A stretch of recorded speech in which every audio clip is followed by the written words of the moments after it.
Hello mga Mars! Welcome to Marcos and Miksu's kitchen.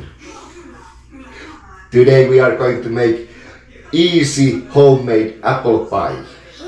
Yeah, apple pie.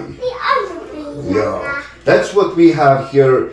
It's very simple. I have only 100 grams of margarine, some sugar, 2 eggs, flowers, vanilla sugar, cinnamon, and cream of tartar.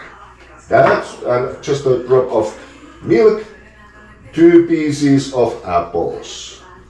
This is very simple to make. Let's do it. Yeah. Let's break the eggs.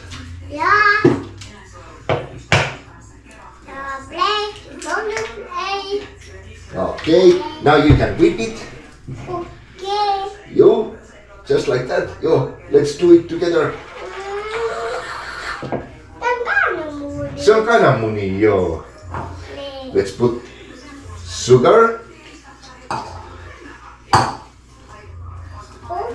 some vanilla sugar. I think that's enough.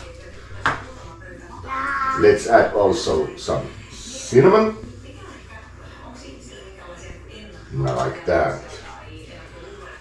It's always when I do cooking, it's just about, I put some, wait, like that, okay. Now we mix it. We mix all this together.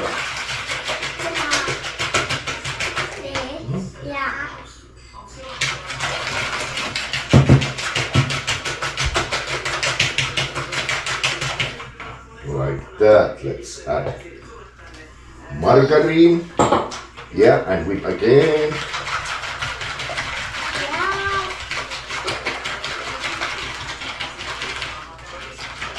Like that.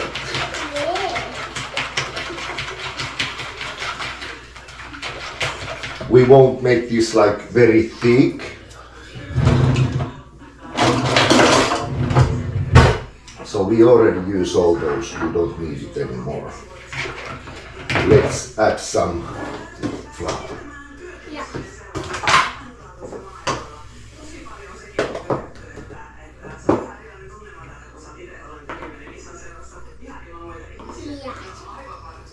Put first this much. Uh-oh. Uh-oh. Se tippus. Dropped.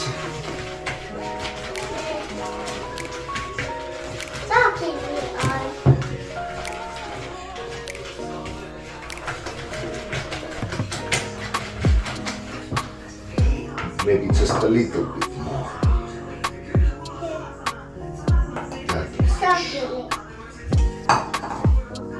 This is flour.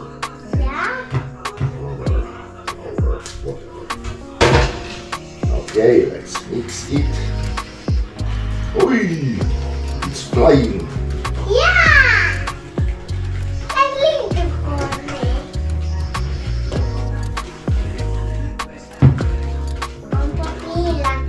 Onko piirakka?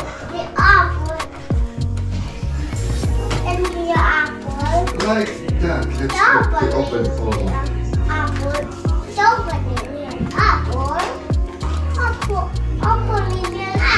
Apple.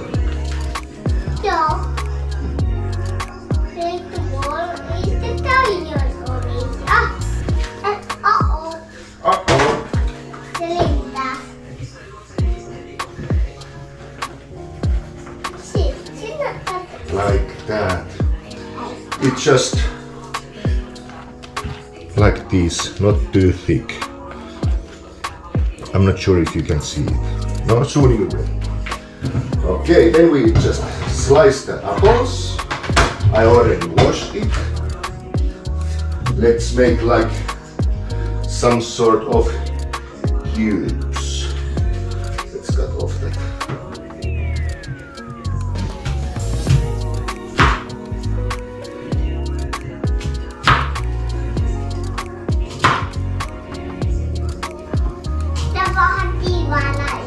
Now this is a little sharp.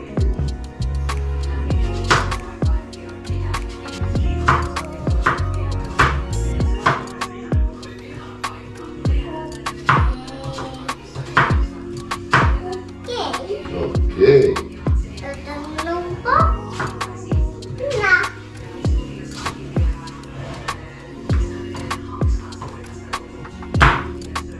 You can mix it just like that.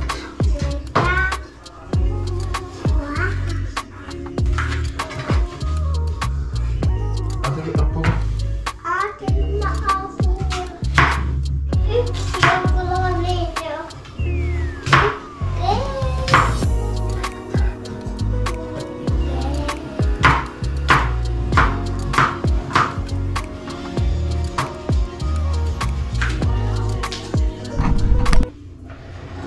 Now, put all the apples in there. Okay, yeah. Yo.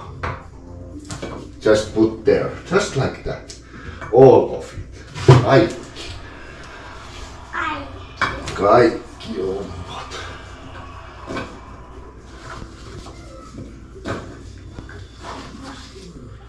Like that. Like that. Yeah. Yo. Like that. And Like then look.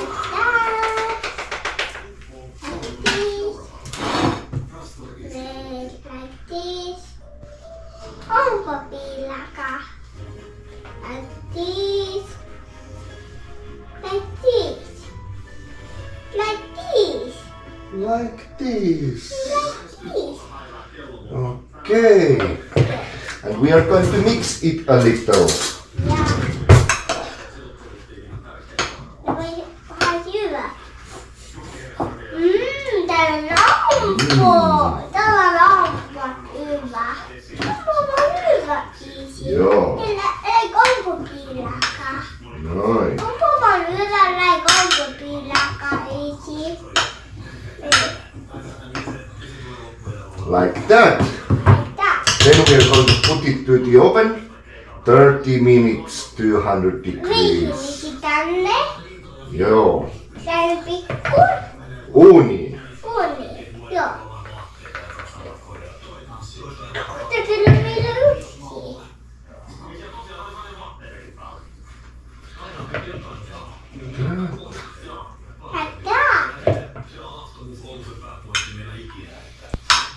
Okay. Okay. We will be back.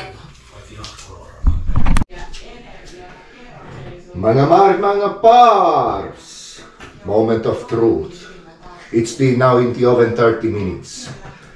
Let's remove it, okay? Yeah. Yeah. Let's see.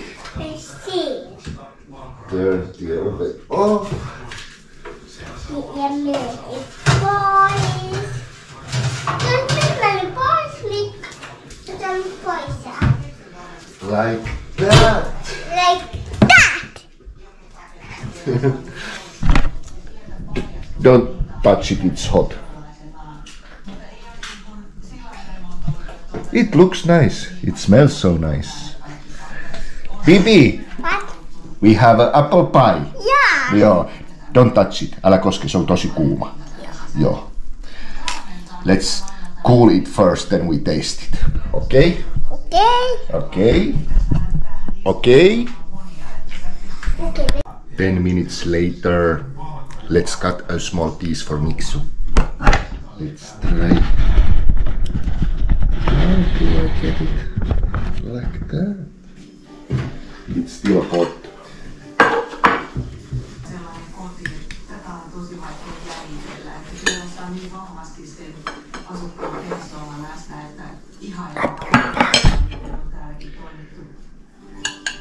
It smells so nice.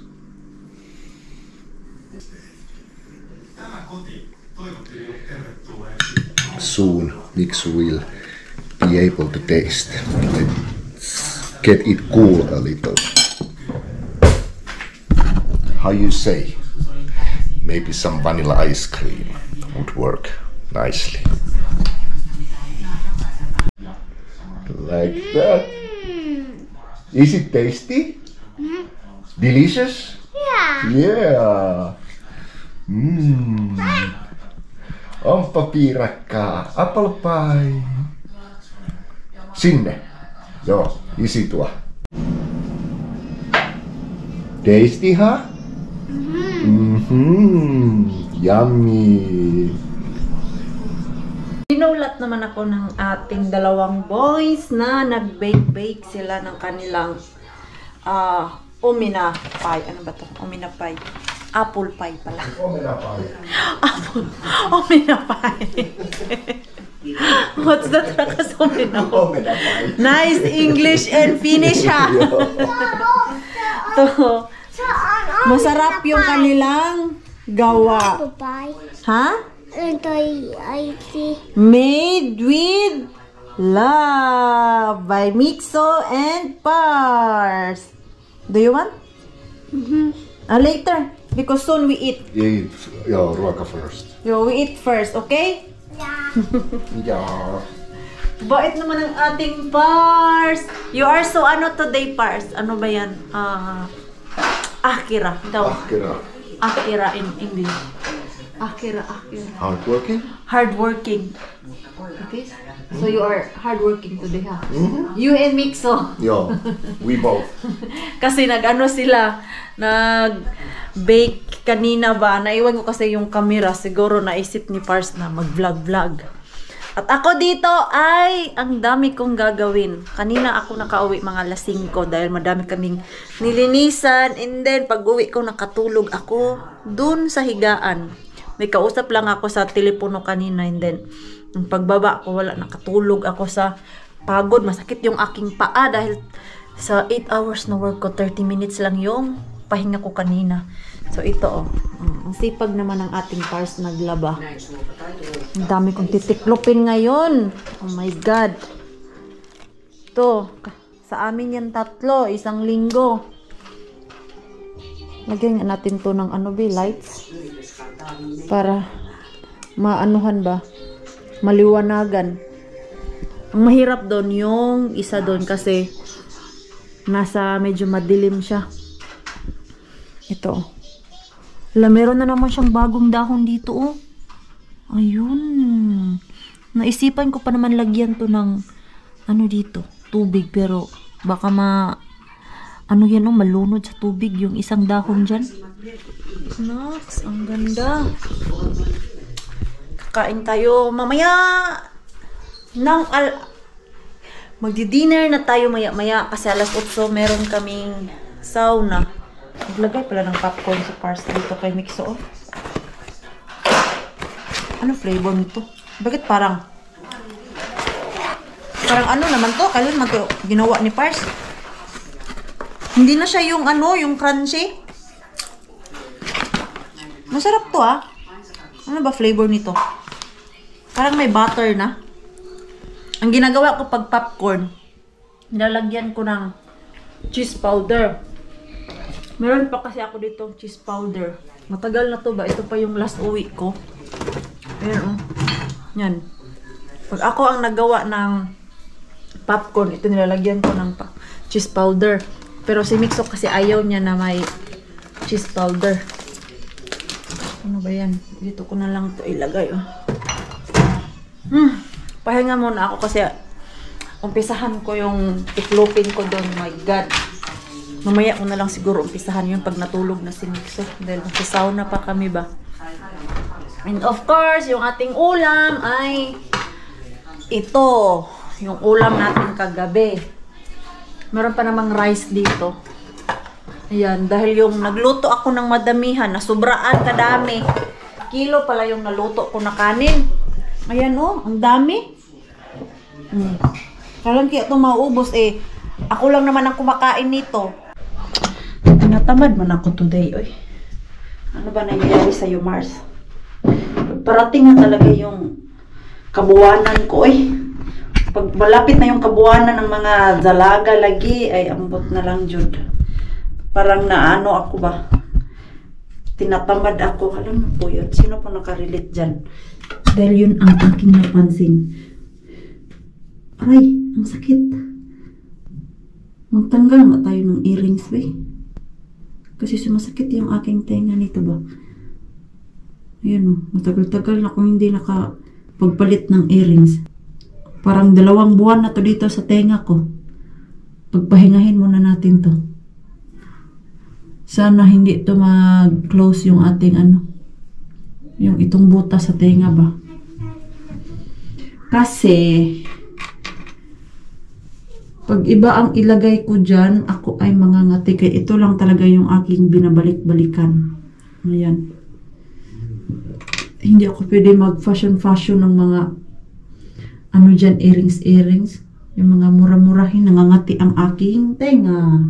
Kahit maglagay ako ng cream, hindi talaga siya umiepekto. Nangangati talaga yung aking tenga. Ayan.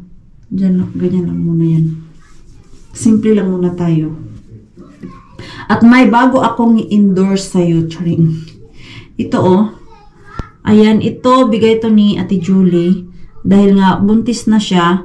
So, ito, medyo matapang yung kanyang amoy. At alam naman natin, basta buntis, hindi tayo pwede maglagay-lagay ng mga pampaganda. Kasi yung ako buntis din, hindi rin pinagbawalan din ako nila na gumamit ng mga very strong na chemical para sa mukha. Ang ending ko nung dati, kujik lang talaga. Tapos, yung simple na toner na walang amoy. Ito, hindi man nagagamit na Ate Julie. So, binigay niya sa akin. Ito, bigay lang din to sa kanya ni Ma'am Tere. At gustong-gusto ko to siya. Ano ba to? Purify Facial Wash. Brightening and Exfoliating. Ayan o, paano pala to siya? Pampaputi. Tapos, meron na siyang vitamin C, vitamin E, and glutathione, and glycerin. Tama ba yung pag-pronounce ko? Glycerin. Ito. Maganda to siya kasi hindi mo na ilalagay sa kamay mo. Ganyan mo lang siya. Ayan, lalabas na yung kaniyang dito, patay. Hindi pa pala ako nagbasa ng mukha. Nakalimutan ko. Galing kasi kami sa sauna. Ayan. Yan, idudnod mo lang siya dito. Actually, gustong-gusto ko to. Nagtanong ako kay Ma'am Tere kung paano magpadala nito ba. Wala naman kasi akong kakilala na galing sa Pinas tapos uuwi ng Finland. Kasi gustong-gusto ko siya. Ang ganda niya. I have no idea lang kung magkano to dyan sa atin sa Pilipinas. Baka may gusto mag-try. Ayan. Contact nyo lang po ako at tayo magtatanong doon kay Ma'am Tere kung magkano to.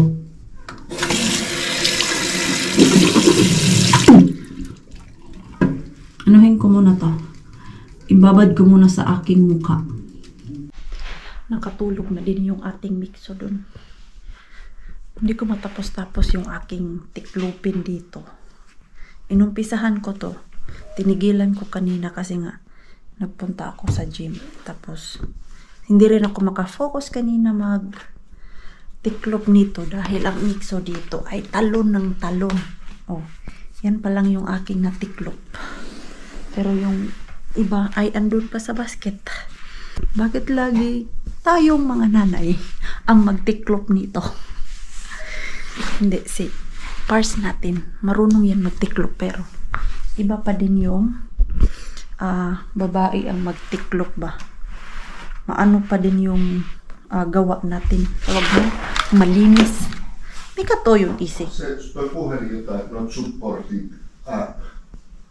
Pita, close. Nagluluko yung pang-edit natin doon sa cellphone. Maybe I tap something there. Magmimerenda kasi si Pars. Ayun o. Ano ba nangyari dito sa cellphone? Uy. Laging nagre-ring. Matagal na din kasi ito na cellphone. Uy. How old is Samsung, Rakas? Huh? It's really old, this phone. It is. 6 years? More than. Mikäs mulla oli? How to, I don't remember to read this. This kind of poem. Siis dual sim on toi, mutta It's not dual sim. eikö? Hey, it's not dual sim. No näytäs. It's a really old poem. Onks tää sit se?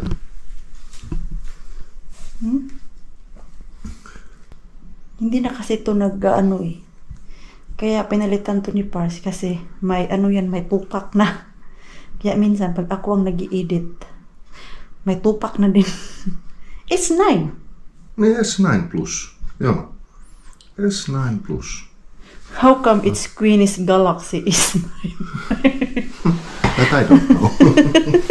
But it's S9. It's supposed your name.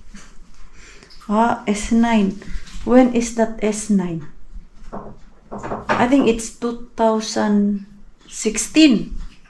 Joo. My God, it's already old, this phone. Ano kasi to, parang nabasag to, and then pinaayos namin. Tapos, may something na naman siya. Kaya nagpalit si Pars ng cellphone. Nung nag-start ako mag-vlog, merong iPad. Kaya lang, hindi siya compatible pag mag-edit ako dahil yung pag-transfer ng mga video galing sa camera at i-transfer dun sa iPad, napakatagal niya ma-download. Siguro malobat na lang yung camera natin at iPad, hindi pa na-download yung natin, mga video. Kaya nung na-realize ko, pwede pala to i-insert yung memory card. So, ang ginagawa ko, taga-edit ko, tanggal yung memory card dito sa ating camera and then insert ko dito. So, mas easy yung aking life. Hindi gaya dun sa dati na, ay grabe. Ma-high blood talaga ako kasi whole night, isang video lang yung magawa ko. Dahil nga, loading yung i-transfer mo yung video dun sa cellphone. Tapos, another na naman siya, save galing dun sa apps ng GoPro papunta dun sa gallery ng iPad. O diba, napaka-hassle. Maano talaga yung Apple, napaka-arte, compatible lang talaga siya sa Apple to Apple, pero pag ibang yung partner na, ay nako, sasakit ulo mo. Kaya yung video ko, napaka-simple lang talaga. Wala yung mga daming arte-arte na gaya sa iba na may mga pang effect. Diyos ko. Ewan ko ba? Siguro sa dami ng ginagawa ko, wala na akong time dahil pag gagalingan ko pa yung pag-edit natin, maglagay-lagay dyan ng mga emotion, mga reaction. Siguro, aabutan po ako ng 3 hours mag-edit. Tapos, ang haba pa naman ng vlog natin minsan, umaabot ng 45 minutes. So, pag talaga, kung nalagyan ko pa ng mga kaarte-artihan, Diyos ko, abutan tayo ng 3 hours. Baka hindi na ako makapag-upload ng gano'n kasi meron akong work. Kaya yung pag-edit ko, lang talaga, insert, cut. Yung tinatanggal ko lang yung mga hindi dapat ilagay dito sa video natin. So, yun lang naman ang natin ba, para natural. Kung gaano ka-natural yung muka ko po, ganun din ka-natural yung natin dyan, video, walang ka-arte-arte. Minsan may arte kasi minsan may arte din si Mars na mang lipstick, pero talaga, palagi nyo makikita na very simple lang talaga, ganun. Para hindi ko napahirapan yung sarili ko. Napakasimpleng tao lang po talaga ako. Minsan, may kaartihan din. Minsan lang naman, hindi naman po palagi. Dahil minsan pag nasubrahan na tayo ng kaartihan, OA na po yun, hindi na po yun maganda. So minsan kasi pag ganun, napapansin ko din naman yung sarili ko, ay OA na ako, wag ko na gawin yun. Ganun, kahit lalo na pag nag-edit ako, napapansin ko, ay mali pala yung ginawa ko. So in the next video, iibahin ko na. May natutunan din ako dito sa pag-vlog ko. Every time na nag-i-edit ako, nakikita ko yung sarili ko, yung tama at mali ba. Ganun, di ba? Listen, learn yan. Tawag dyan. Magtiklop muna ako para matapos to. natapos na din yung tiklopin ko dun. Pero, it bother me yung ating orchids. Taasan ko lang yung ano niya, yung clip niya ba. Ito kasi luma na to siya. Dati sa mga nabili ko na orchids. Kasi gaganyan na siya. Ano ba yan? Bawog? Ano ba tawag niyan? Ay, kalimutan mo sa Tagalog yung padulong na siya mabalog ba? Padung na siya mabawog ba? Kaya, i-up ko lang yung clip dito sa stick. Ayan. I love you, orchids, kasi namulaklak at this time. Ayan. Hindi ko alam kung ano ang nangyari. Basta namulaklak na lang po talaga siya. Ayan I love you. Ang sarap sa feeling pag namulaklak yung orchids mo. Akala ko wala na tong pag-asa. Kasi nga, hindi na talaga siya namulaklak. Paano na siya ba? Patay, chi. Ito naman, wala. Buhay na buhay pa naman sila, pero wala lang talagang bulaklak. Hindi gaya dun kay Ate Jen. Yung place naman kasi ni Ate Jen sa mga tanim niya ay nakadirect yung liwanag ba dito sa akin. Hindi. Meron pang dyan, kahoy sa harap nito. So, hindi talaga siya maliliwanagan talaga na as in bonggang-bonggang liwanag. Ayan. Hindi ko kasi ito nilabas nung summer dahil natakot ako baka sa sobrang init dun sa balcony, ma-dead.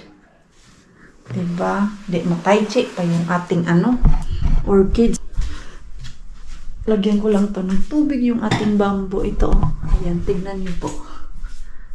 Ayan. Tapos, merong baby dito. Ayan Sabi ni Pars, kunin ko na daw yun. Ilagay ko sa kabilang yung ganito ba kabilang lagayan. Ayan, dalawa na sila. Hinayaan ko lang. Yung isa nito kasi 3 man to. Binigay ko na dun sa mga friends ko. Ayan ang laki niya na talaga. Lagyan ko lang to ng tubig dahil ayan malapit na maubos. At dahil mabigat yung lagayan niya o yung base niya, kailangan madami din yung tubig para hindi ma-outbalance. Meron yung one time, Diyos ko, pinagalitan ako ni Pars kasi kagabi pa lang sinabihan niya na ako na dagdagan ko ng tubig yung vase dahil anytime mahuhulog yung tubig, delikado pa, hindi man nakinig kay Pars. Pinaano lang naman, pinakinggan, tapos pinalabas sa kabilang tenga, tama talaga pagka umaga kasi nagbukas ng bintana, hindi napansin na malakas ang hangin. Diyos ko, galit na galit siya sa akin kasi ang tigas daw ng ulo ko. Nabuhos yung tubig dito sa lamisa. Ayan dami ng tubig ulit. Pinupuno ko kasi yan. Ayan. Bilis niya na nabawasan ng tubig. Last week pinalitan ko yung tubig niya kaya hindi siya green. Pag feel ko nakikita ko ng green yung tubig, pinapalitan ko ba. Pero every week pinapalitan ko yung tubig. Meron lang time talaga lalo na yung last month na sobrang init. Ang bilis niya ubusan ng tubig. Siguro mga 3 days half na yung tubig niya. Naglagay lang ako ng tubig dito para bukas meron akong tubigan. So mag-i-end na siguro ako ng vlog natin para makapagpahinga na po tayo at makapag-ready tayo. Bukas na naman, tignan natin kung ano yung ating vlog tomorrow. Abang-abang po tayo at maraming salamat po sa walang sawang pagsuporta sa channel namin at sa mga bago pa lang po dito. Welcome po, and please don't forget to subscribe and click notification bell para po updated ka sa ating next video. If nag-enjoy naman po kayo sa ating vlog today, please like, comment, and share this video. See you po sa next vlog. Good night po sa inyong lahat.